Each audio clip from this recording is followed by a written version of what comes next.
May I tell you why I am a Christian?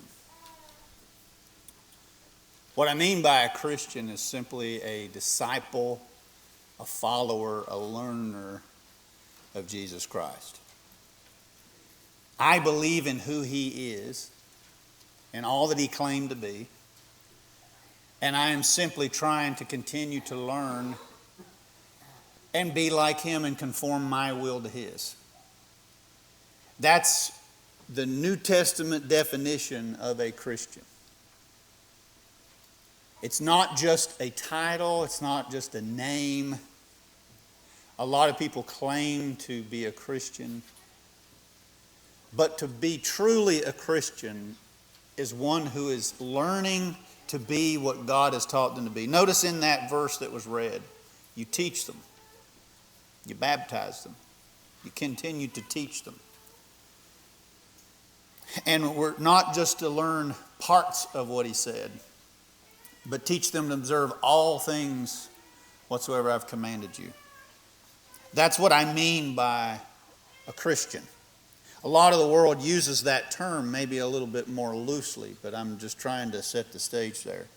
When we think about some reasons to be a Christian, I just hit the right arrow to advance. Oh, there it is. I am not a Christian because it's automatic, or it's not something that happens naturally. A part of being a Christian is one who is born again, which means we have to deny ourselves. Probably one of the harder commands, don't you think? To deny oneself, that means there are things I want to do, things that my flesh has an appeal or is attracted to, some things that I have to abstain from. There are things that I want to do, I'm curious about, that I'm taught God doesn't approve of, and I have to deny myself.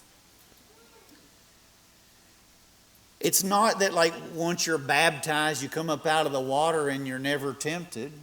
It doesn't work like that. But to be a Christian means there are things that I want to do that I shouldn't do. There are things that I know I ought to be doing, but I'm not comfortable doing, but I make myself do them. We're taught that there's none righteous, no, not one. Being called a Christian doesn't mean that you never stumble. There are things that we're not supposed to say. There are things where people and places around which that we've got to be wise about how we handle certain things. And not all of that is easy. There are some commandments that are easy. They're not burdensome when we consider who Jesus is and what He's asking us. He's not asking us too much. But there are some commands that are hard. Just like when Jesus spoke to some, there were commandments that some said, this is a hard saying. Some of His requirements seem radical. So being a Christian doesn't mean that all of that is just easy. Proverbs 24:16 is one of my favorite verses. It says, a righteous man falls 7 times and rises again. I believe that's what a Christian should do when you try to do the right thing. Sometimes you don't do it the way you should. You make a mistake. Doesn't mean that mistake is fatal. You get back up.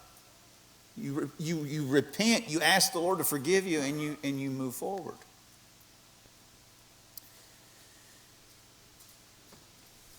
So, I'm not a Christian because it's just automatic. I'm not a Christian because I think I'm better than other people. There should never be in my mind this idea that because I'm a Christian, I'm better, or I should look down on other people or think of them as lesser. That's not true at all. The Lord came to save all. He tasted death for every man. I was included in that. And so I need to see that I am in need of His mercy. There were people who were nailing him to the cross. They were insulting him. They were shaming him by the way they treated him. They beat him. They nailed his hands and his feet. They put a crown of thorns on his head. They hit him in the head. They blindfolded him and hit him. They spat in his face. They said, if you're the Son of God, bring yourself down off the cross. They treated him so inhumanely.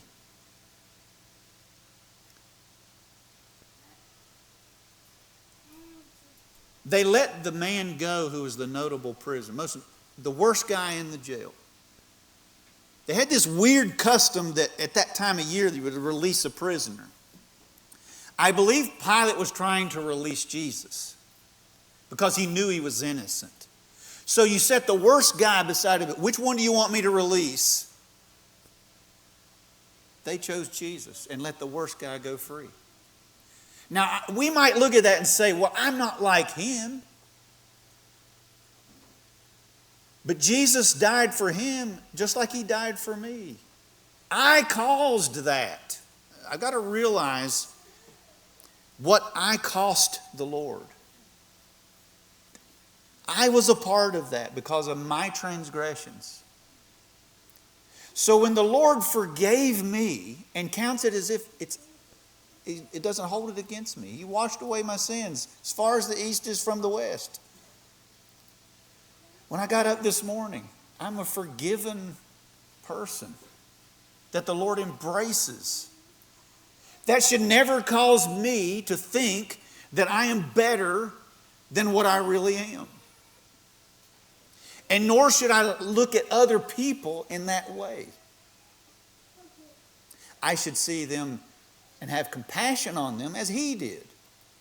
And see that they are in need of his salvation, as I am. But I should never have this air of superiority. And let's suppose even whenever I am making strides against sin, and let's say I'm doing a little better and I'm growing and I'm sinning less often, the tendency might be to let my pride swell up a little bit and think better of myself. I need to guard against that. There's no room for self-righteousness to be right with God. In Titus chapter 3, he says that the kindness of God has appeared to all men. We need to recognize that we ourselves were once foolish.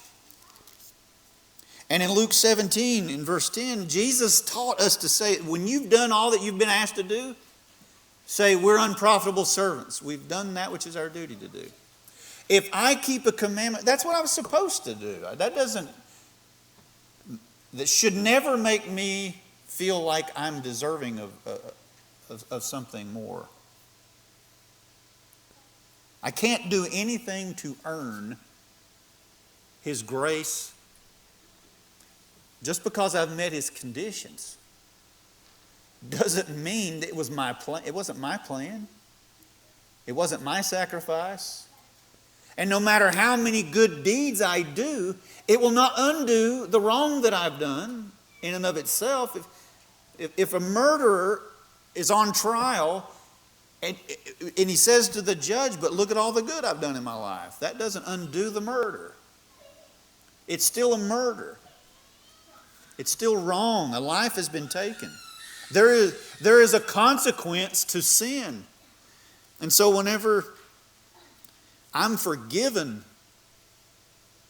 I just need to know that it's because of his mercy. I'm not a Christian because my parents are. Now, don't get me wrong. When I was in first grade, my dad was an alcoholic. He was abusive. I flinched when he walked by me. I would say, why do you always hit me? Because I'm going to make a man out of you and make you tough.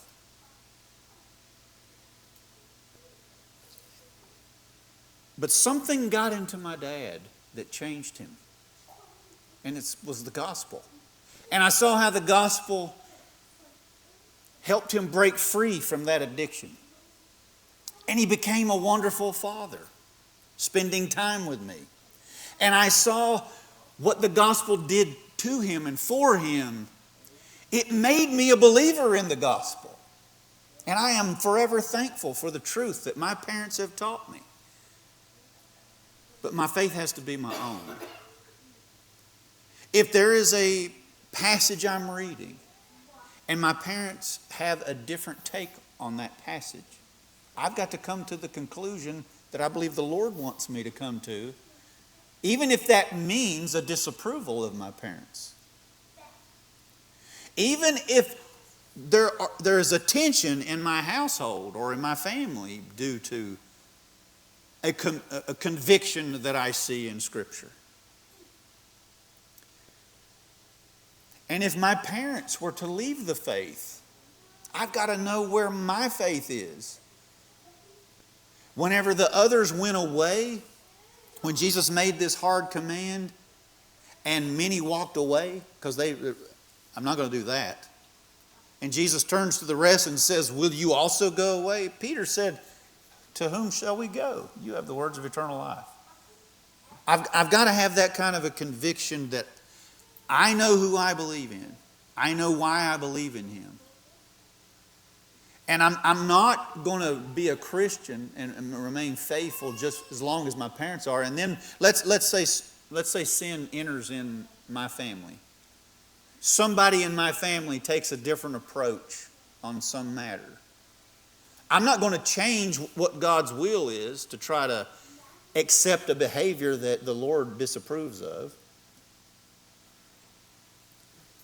Just so that can be fine in the family.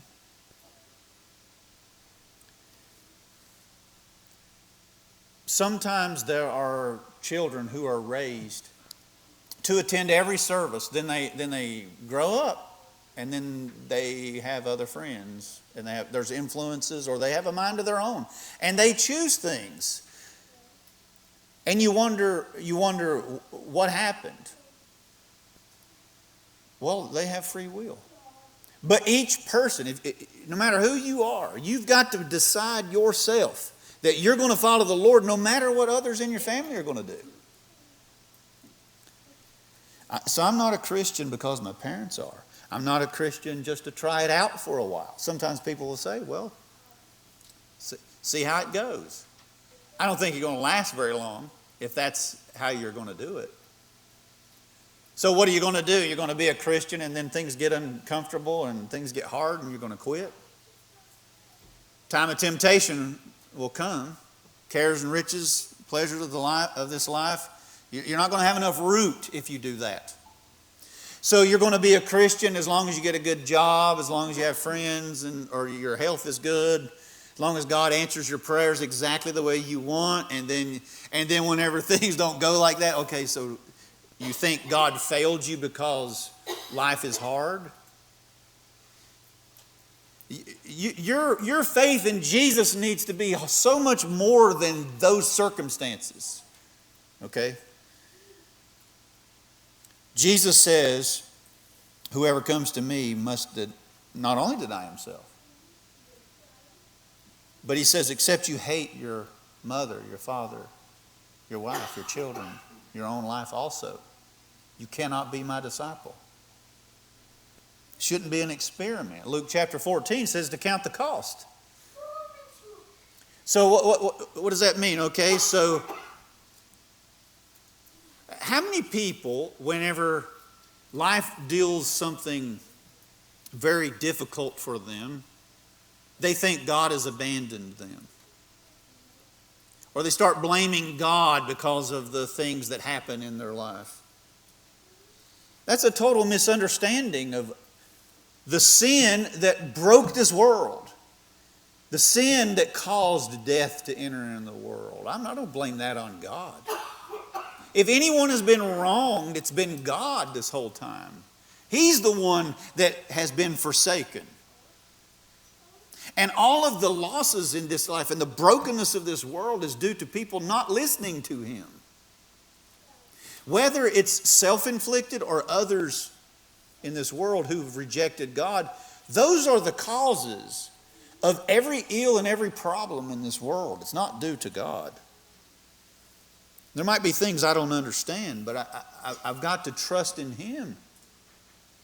Regardless, as Job, who said, though He slay me, yet will I trust in Him. There might be things we just don't comprehend of why things happen. We want to know why there's suffering in the world and why sometimes seemingly innocent people have a hard life. That's been happening ever since the beginning. But God is not like a vending machine that you just go to and whenever I want something, and then whenever He doesn't give me what I want, okay, well. And it's not like a bargaining thing. I only want to worship if He'll answer my prayers exactly the way I want. I'm not a Christian just to get more money and better health. There are some decisions you can make by following God's principles that might help make you have a better work ethic. If you're more honest, some people would rather do business with you. There can be some side benefits, but is it a guarantee that you will be wealthy and healthy? There were unhealthy people in the Bible who were very faithful. Epaphroditus was sick, nigh unto death. Timothy was told to take a little wine for his stomach's sake. He had often infirmities. He left Trophimus as he was sick. You have people who were faithful to God who got sick. It happens. And you have Lazarus, who was poor, who wanted crumbs from the rich man's table. And he died in that state. But the next life, you see, that's why I'm a Christian. I'm not a Christian just to have everything perfect in this life. I heard an illustration. There was an atheist farmer who was kind of making fun of his neighbor who was a Christian, who was also a farmer. And he said, look, I cuss. My neighbor doesn't cuss. I have just as good of a crop as he does. My neighbor gives to his church. I don't even go to church. My crop's just as good as his. And he goes on and all these examples. And he says, I don't pray. I don't do all of these weird commands that this, and I don't do any of that. But come October, my harvest is just as good as his.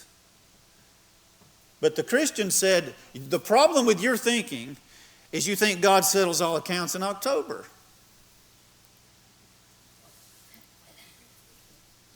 God will right the wrongs. He is a righteous judge. Things may not look a certain way right now, but He'll sort it out. I'm not a Christian in order to gain more friends. And don't get me wrong, being a Christian, you have the best of friends, okay? I truly believe that. The family of God is amazing. I can go anywhere in the United States, pretty much, and probably visit a Church of Christ on a Sunday and probably find somebody there that I already know. And if I don't know them, they know somebody I know. We have so much in common. And there are people that we may not even have the same common hobbies or interests, but we are bound by the blood of Christ and we have a bond there. People from all backgrounds and walks of life. There are people who have taken me in and I've never even known them. Stayed in their homes. They fed me. I have the most amazing friends. There are people who would do anything for me. If I was really down and out and I was hurting, they'd come to my rescue. I have no doubt about that. I have I have the best friends. I have people who friends, good friends that will tell me what I need to hear, not just tell me what I want to hear. If I was doing something wrong, that kind of a friend.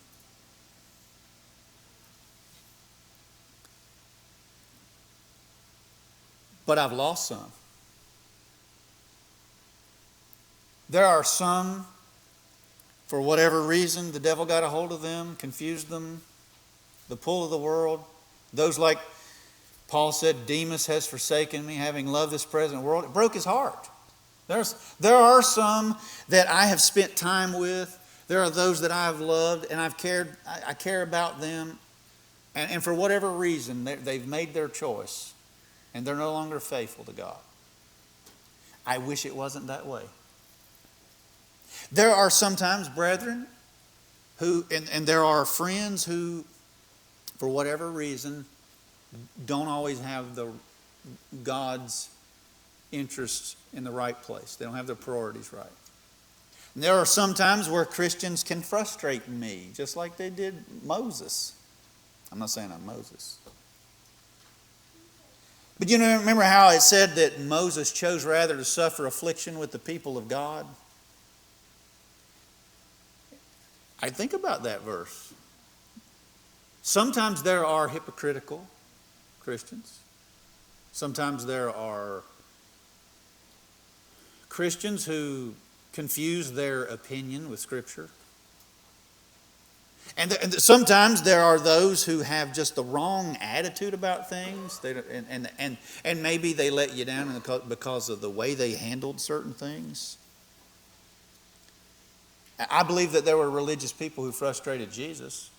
Some he called a brood of vipers. But yet he still cared for them. Do you think that Jesus was only the Son of God when all of the religious people around him, all the supposed friends, were true to him? Do you not remember how that when he was praying and in agony in the garden, he needed someone to watch with him, and yet they were tired? And do you not remember how that whenever the mob came out to get him, there was one of his own had betrayed him with a kiss for money? And do you not remember, and that was supposed to be his own familiar friend, as the way the psalmist foretold of that. And then his other disciples, they fled. Where were they? And one of them denied the Lord 3 times while he was on trial. Yeah, sometimes people let you down. Are you going to only follow the Lord as long as your friends are exactly what you want them to be? And then, okay, so here's this person who claims to be a Christian, preacher or other member, whatever. They do something that disappoints you and discourages you in some way, and you're not going to follow the Lord because of something they did or didn't do. You ain't going to last long. Now, I do believe we have some really great friends in the family of God, but you might lose some if you are truly trying to follow God. 1 John 3:13 says, "Marvel not, my brethren, if the world hate you."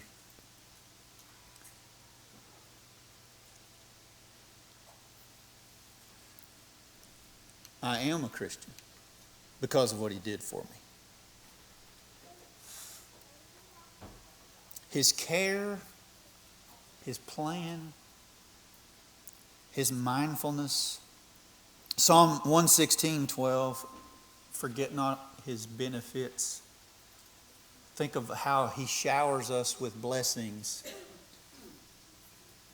He's lavished his love upon us. I am taught, as 1 Peter 5:7 says, to cast all your care upon him, for he cares for you. And when I think of everything that he has been doing, when his creation, who was made in his image, forsook what he said and believed what the devil said, and put more stock in what the devil said than what he has said. And yet what he has done, has been making provision after provision to restore that relationship that was wrecked. Because He wants that relationship with us. When I think about that, and then whenever I think about the death, burial, and resurrection of Christ, that is why I am a Christian. To think that He paid what I deserved.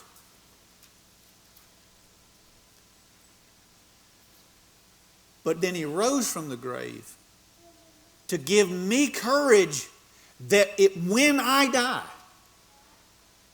I won't stay in that ground. There will be a day that I will rise to meet Him, and I'll be with Him. That's why I'm a Christian. That no matter what I lose or who I lose in this life, or whatever happens, good or bad in this life, there's a lot of blessings in being a Christian in this life. But even if some of those earthly blessings are taken, it's only temporary. I take courage in that. I am a Christian because I am lost without Him. When I think about the horrors of hell, there are some things about hell that scares me. Sometimes people will say, you shouldn't talk about hell so much because you shouldn't try to scare people into heaven. Well, Jesus talked about hell a lot. And He described it as a fire that is not quenched and where the worm dies not. And He said you'd be better off to cut your hand off than to have both hands to go into hellfire. You'd be better off to pluck your eye out than to have both eyes to go into hellfire. He described it where there's a burning, a weeping, a torment. In the book of Revelation, it's where the beast and the false prophet are. They're tormented day and night, forever and ever. And where every vile person is. That's scary. When it's described as outer darkness, fire, that's terrifying. But I'll tell you what's the scariest part about hell to me. More than all of that is the way 2 Thessalonians 1 describes it. They will be punished with everlasting destruction from the presence of the Lord. That's the scariest thing of all to me, to be away from God, to be away from everything that is good, to be away from love, to be away from His mercy and forgiveness, His kindness.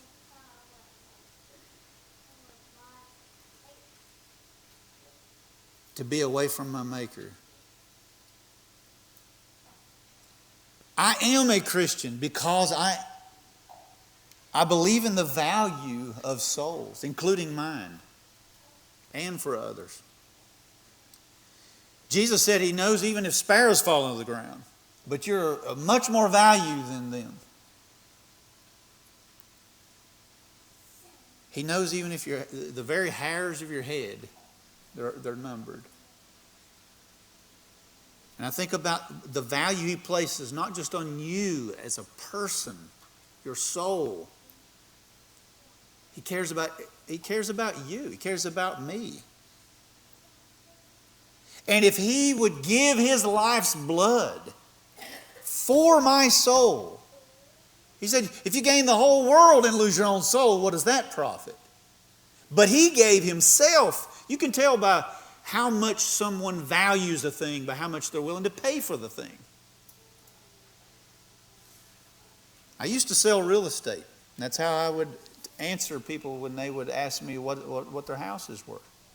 You know, there are some houses that if you would do like a comparative market analysis, and you would say, okay, similar square footage as this one nearby, similar age, similar features. Here's what this one sold for. There's some other ones that are like that. Okay, so here's what this is worth.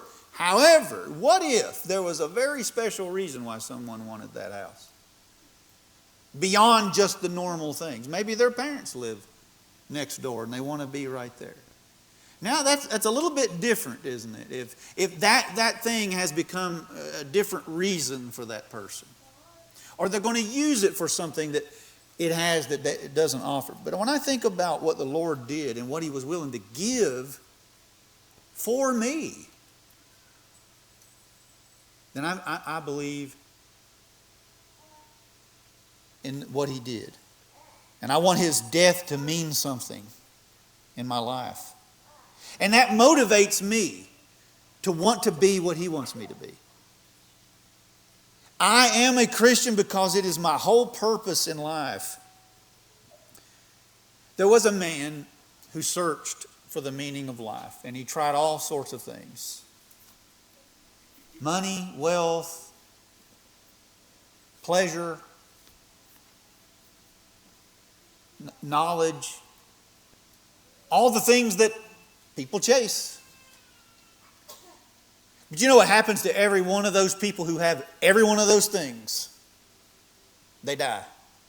Everybody dies. So you live, you die, and that's it. If that's all there was, that'd be very depressing. That'd be very empty, wouldn't it? So the smartest man in the world dies. Richest man in the world dies. Man who had the most fun, he still dies. Wisest person dies. How empty. You know, people live their life for retirement, then they retire, then they die. Think about that. What if you worked your whole life for this very last part of your life, hoping you're going to live those golden years in this certain way, then right before they get that, they die. Isn't that depressing? I've seen it happen.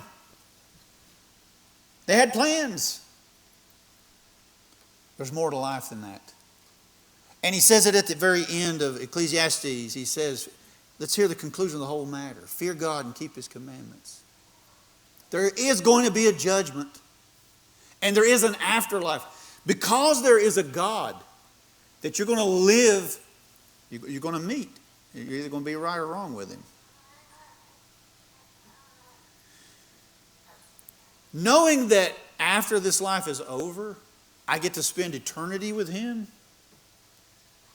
You know what? If things go well in this life, that's great. I believe I can enjoy things in this life more than a person who doesn't believe in the afterlife. They're only living for this life. I'm not living just for this life. And I believe also that if I lose things in this life, it's not the end of things. He is my purpose in life. So when Paul says, for to me to live is Christ, but to die is gain. He's a winner either way. If he lives, he's going to live for the Lord. If he dies, he's going to be with the Lord. What a way to live. Without Him, I'm nothing, but with Him, I'm redeemed with a purpose. I'm a new creature.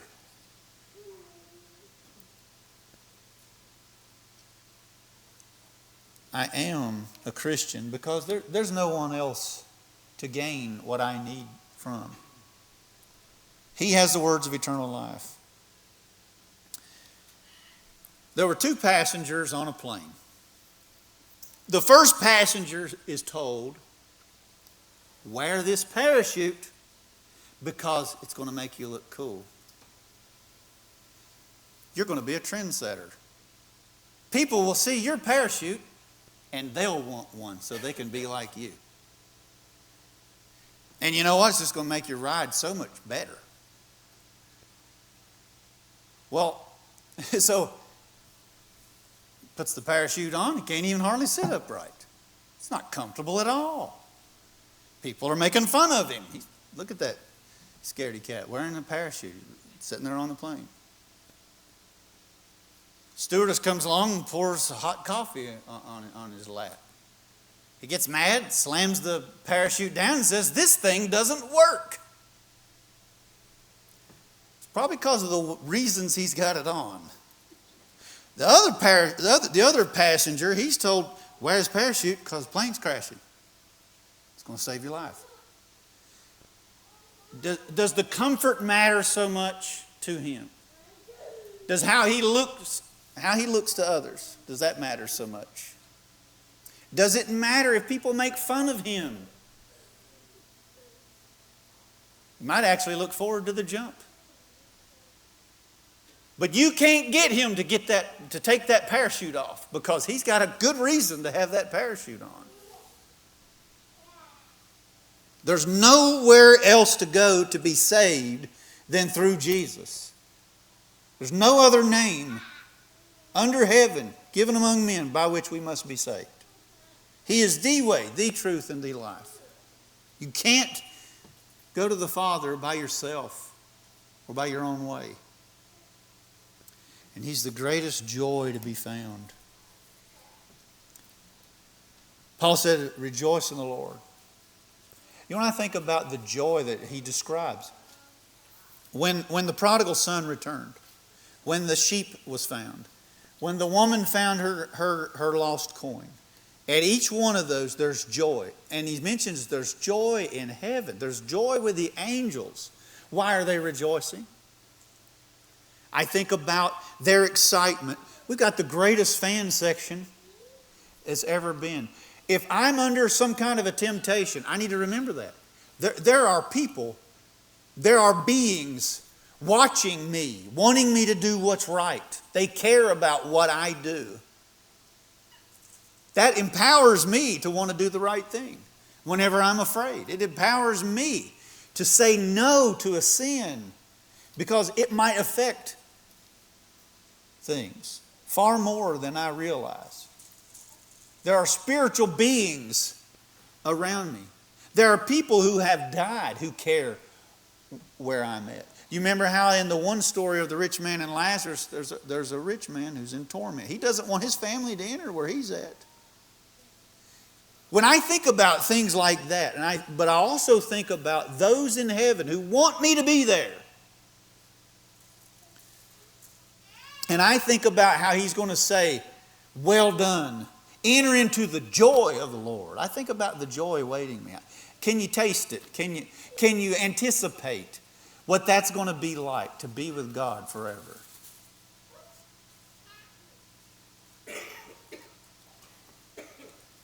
Here's one, I don't know if you thought about it. In Zephaniah chapter 3 and verse 17, it talks about God Himself rejoicing over us with singing.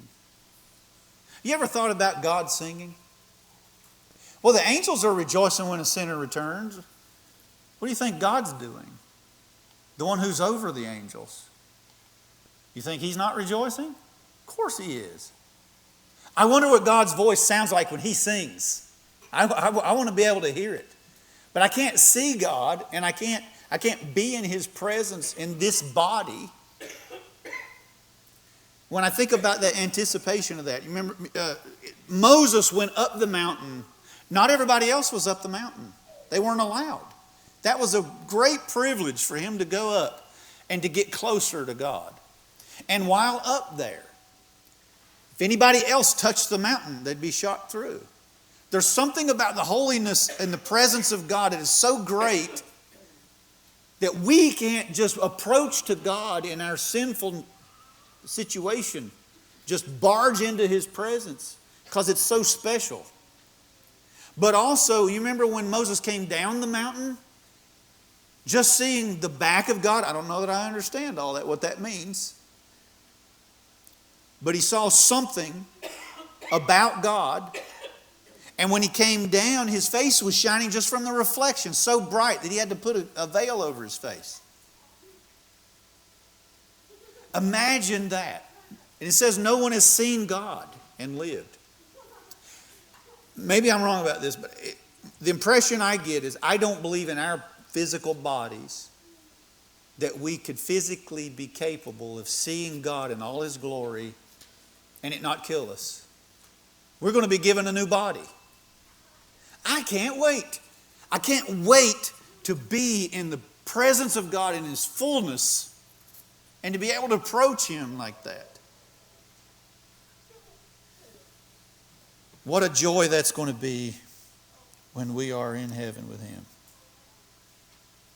I am a Christian because I believe the prophets. Wish I had more time to tell you about this one. But just briefly, there's so many details about Jesus before they happened. It has to be Him. He's buried in a rich man's tomb, crucified between the thieves, sold for money, where He was born, where He lived. So many details. It has to be Him. He said He would be raised on the third day. He showed Himself alive, confirming so many witnesses who saw that. There's some great faith-building principles about the prophecies of God. I don't believe that this is just made-up words. I don't believe it's just men who came up with this. If you want to know more about that, let's talk about that. Let's find a way, find some time to sit down. Let's look through some of the prophecies of Scripture. I believe that these are the words of God. When Paul was before one of the rulers, he said, I know you believe the prophets. There was a reason why Paul was willing to be stoned and shipwrecked. And he got back up and went back at it again and kept on preaching. He got put in jail as he would go back out and kept preaching the same message. And you couldn't get that man to be quiet about what he believed in because he believed in it so much. He was willing to do that and pay that price because of the message. It wasn't just any story. It was a true message. When you believe something to the point that you're willing to suffer for it, and you don't change your story, I think about the message of God. I truly believe that these are not just words. These are the words of God. If you are already a Christian, I hope I've encouraged you to be reminded of some of your reasons. Maybe you got some other reasons that you hadn't thought about. Know your why. When your why is stronger, whatever happens in the middle and the cost involved is inconsequential. Ever how hard it is, it doesn't matter how all of that happens. You can go through a whole lot when your reasons are true and strong. You do whatever it takes. If you're not a Christian, I'd like to ask you, why not? Do you need more information? Then let's try to set up some time so we can talk more. If you already know, and you already believe in Jesus, but you haven't made that choice, I want to ask you, think about it. Why not? Do you believe that He's the Son of God? Are you ready to change your will to suit His?